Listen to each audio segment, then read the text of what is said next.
Evil is real, it exists, but it's not a thing, okay? Evil's not a thing. This is a much more philosophical point that goes all the way back to Augustine, one of the greatest philosophers and theologians of our time. He was wrestling with a challenge. He said, if God created all things and evil is a thing, well, then we have a problem. Because then you would have God creating evil. And he didn't want that. Well, how do we get around this? Well, there's a problem with this argument. It's premise 2. Evil is not a thing. Evil is not a thing. It's not stuff. Evil doesn't exist on its own. Let me illustrate. Have you ever eaten a donut hole? Some of you are like, I just did. Right? The donuts were. How'd it taste? No, you can't eat a donut hole. Why? Because a donut hole is where the donut ain't, right? I'm not going too fast for anyone here, am I? It's like, slow down. What about that donut hole? The donut hole isn't a thing. The donut hole doesn't exist on its own apart from the donut. Donut holes only exist as long as donuts exist. No donut, no donut hole. You guys with me so far? That was deep.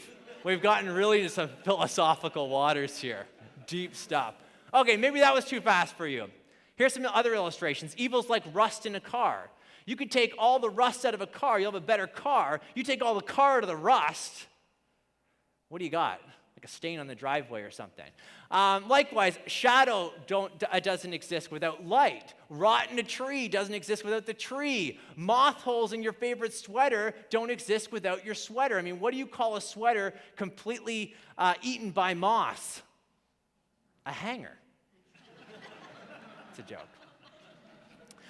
All right, so evil is a privation. That's what I'm getting at. It's a privation of something good. It's the absence of something good. It's a lack. It's something missing. Philosophers like to say, evil has no ontological status. But I didn't want to say that. So, it's like the donut hole. Evil is like a parasite that requires goodness. It only makes sense with the backdrop of goodness. By the way, that's why we often describe evil as the negation of good things. I mean, think about this for a second. We call someone immoral when they're not behaving morally. When justice is not done, we say we speak of injustice. That's unjust. When your friend fails to be honest, we say you've been dishonest. I mean, you can just go on and on. Unfair, unrighteous, unlawful. Evil cannot exist unless good exists. Therefore, if evil is not something, then it wasn't created by God, okay? God's not responsible for evil. He didn't create it.